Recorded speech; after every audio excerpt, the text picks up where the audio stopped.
everyone, Sophia here from My Great Challenge. Welcome back to my channel. This is day 2 in my DIY planter for my back door entrance.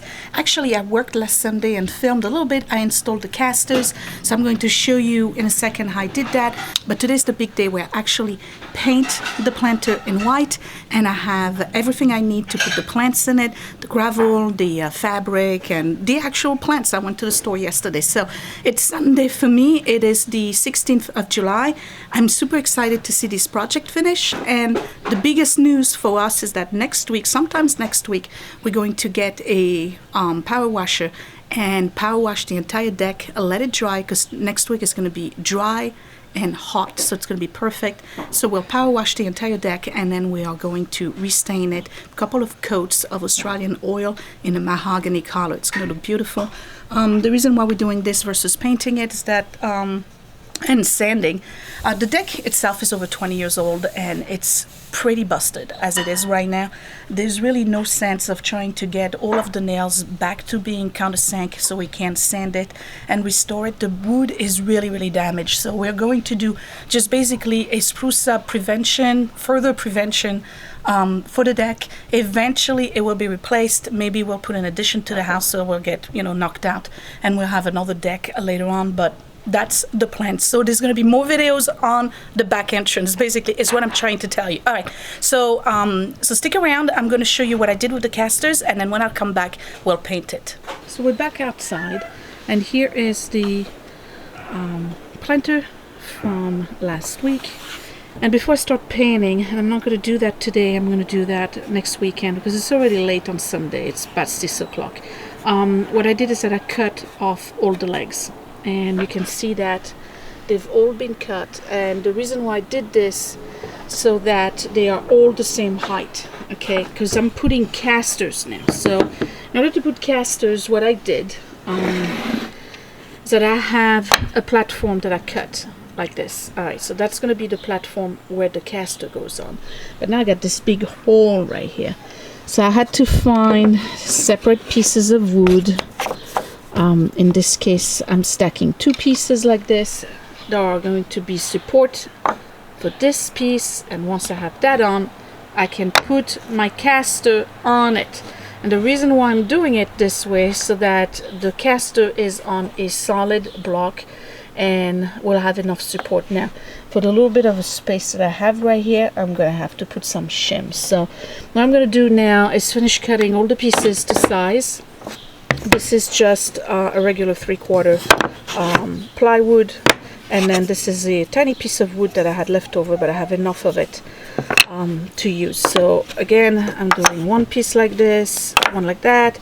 They're going to be toe-nailed in, and then I'll have big long screws.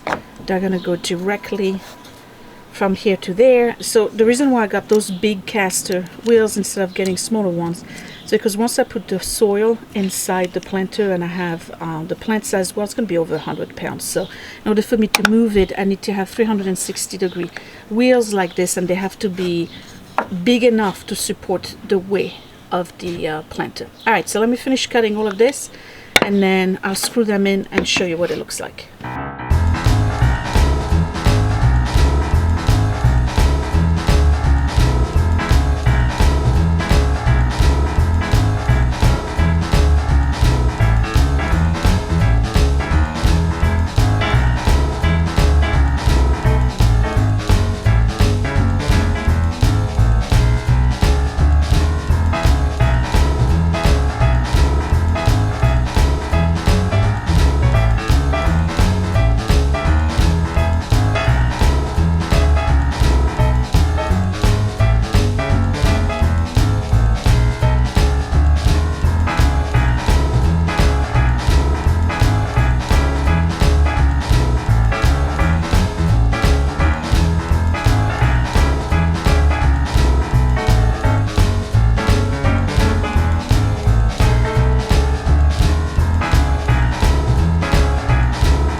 Okay, I'm done. It's 7 o'clock on Sunday. Obviously, I'm not gonna have time to paint this, but I hope you understood what I was doing with the casters. And here is my rolling planter. Isn't it cool? And I can tell you, you can put a lot of weight on this. So let me go get Edward, who's 127 pounds now.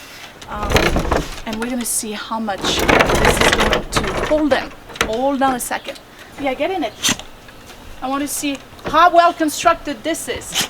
Go ahead, sit. I'm not sitting. Alright. Oh God, what are you doing? Yay! Mama did a good job. I'm out. What we got? We got about 180 pounds in here.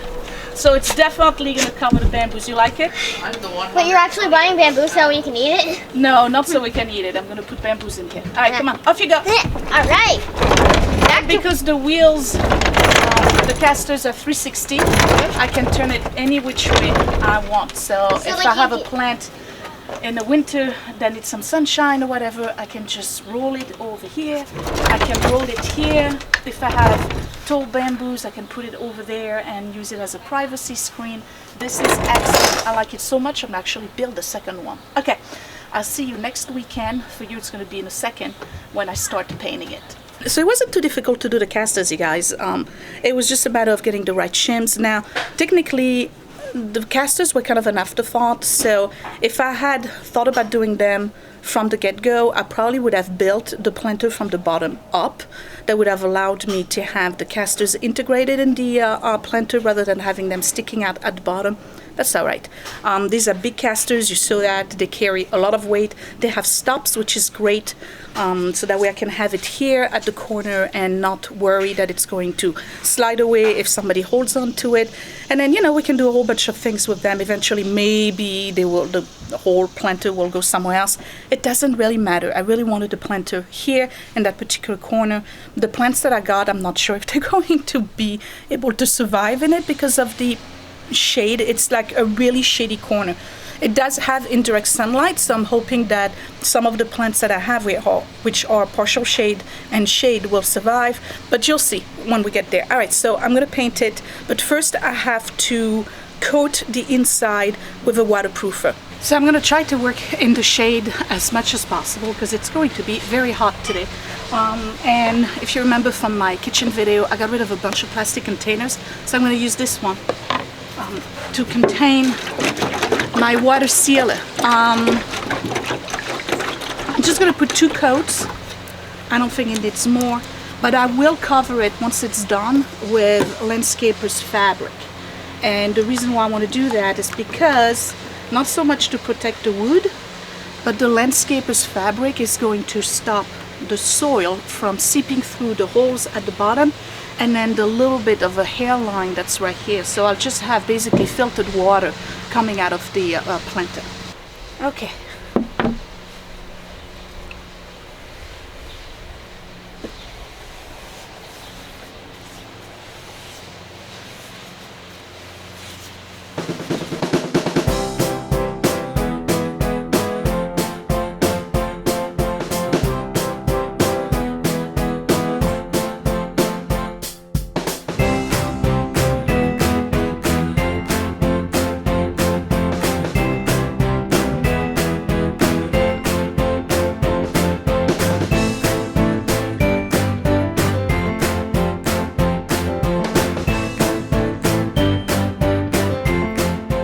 So that's just 1 coat of the water sealer. I'm just gonna let this dry and then I'll do a second coat.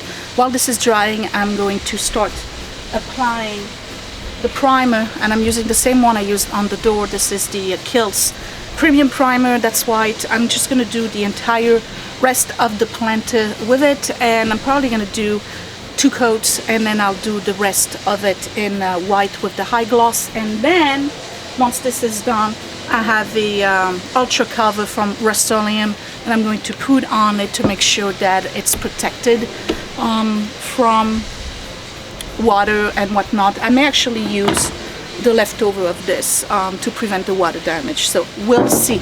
Let me get started with the primer. Oops, I was rushing and I forgot I have to cover the holes from my countersink screws, so I have regular putty. And I'm just gonna put in there. Surprised to find a new one actually in the house. And I'm just gonna patch those holes, wait for them to dry, and then sand them.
Alright, time for a break. I have 2 coats of primer. Now, why am I putting 2 coats? Well, because this is untreated pine wood.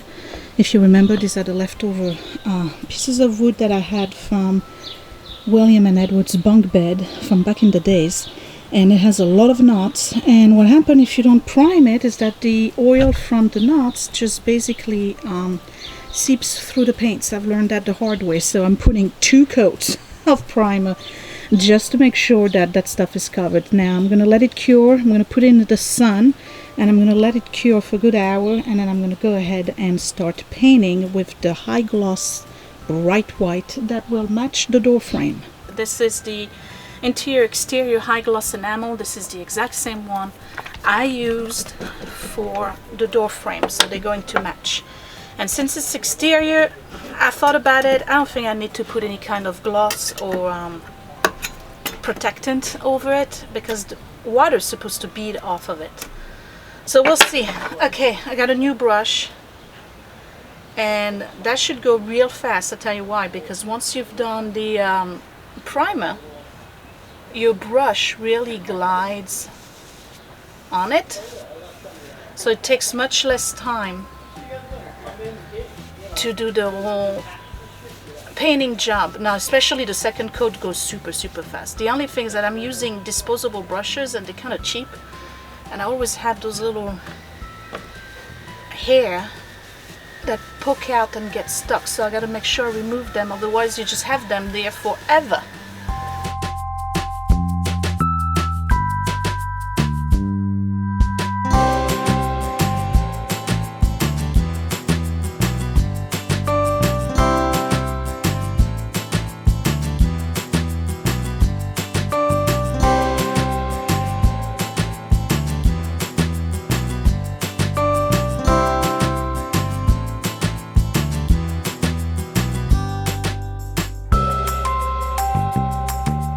Alright, I have 2 coats. Now I'm going to put the landscaper's fabric. So I'm going to put some here at the bottom. And it fits just right. So I'm putting 1 layer this way, and then I'll do a layer that goes this way. And all I'm going to use is a stapler to put it on. But I do want to have a little bit of a lip like this, so that's gonna go right here on the little ledge that I created.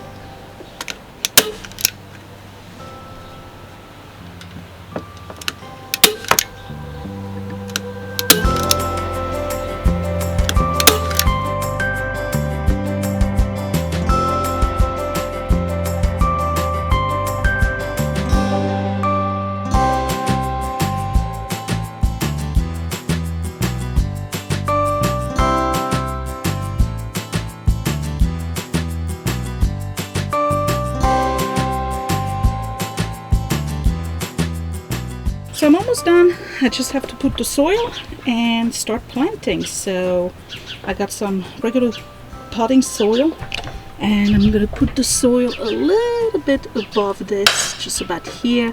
I have some rocks to put on top of it as well. And the noise you're hearing is Scott over there. I don't know if you can see him. He's disassembling the pallets that was in the back of the yard. So we're moving along with trying to get the house to look a little bit better. Okay, let me get the soil and then I'll start planting.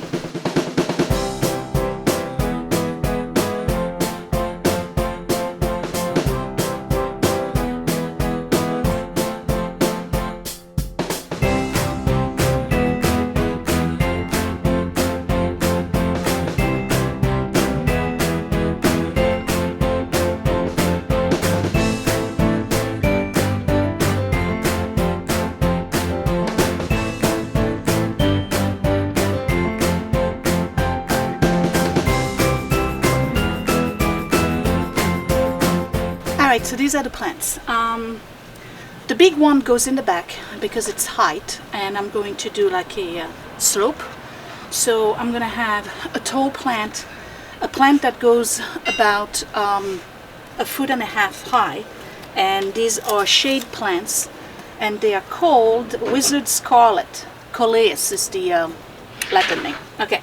In front of it, I'm going to have flowers, and they look a little sorry right now because I left them out in the sun and didn't water them when I got home yesterday. So I just watered them. They're perking up a little bit, but obviously some of those flowers I'm going to have to pick. So these are going to be a little bit higher, these in front, and these here are going to be cascading in the front. So these are, what's the name? Sonic Bright Pink. That's the name of it. Nigeni Impatience. So that's what they are. They grow actually pretty big. And this is shade, this is partial shade, and then this is partial shade as well. And these are called Variegata Vinca Vine. So basically that's going to go in the front, and it's going to cascade a little bit on both sides to give it a little bit more of a planter look. Otherwise everything's going to be on top, and there's not going to be any things falling down. So I'm going to start by putting the big one. I really don't know whether or not this one is going to survive in there. Obviously I'm going to roll the planter as many times as I can in the sun so that it gets some partial sun.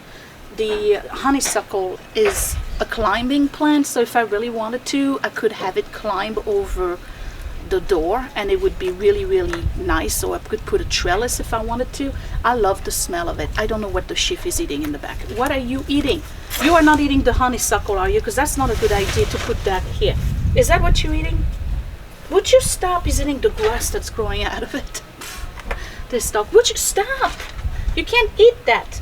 All right, let me put that in, and we'll see the final result.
And this is what it looks like now. I've added one of those patriotic stars that I had in Edward's room. I think it goes pretty well. I'm not sure if I want to put it in the middle or up here, but I do have a second one, and I'm seriously considering putting it right here.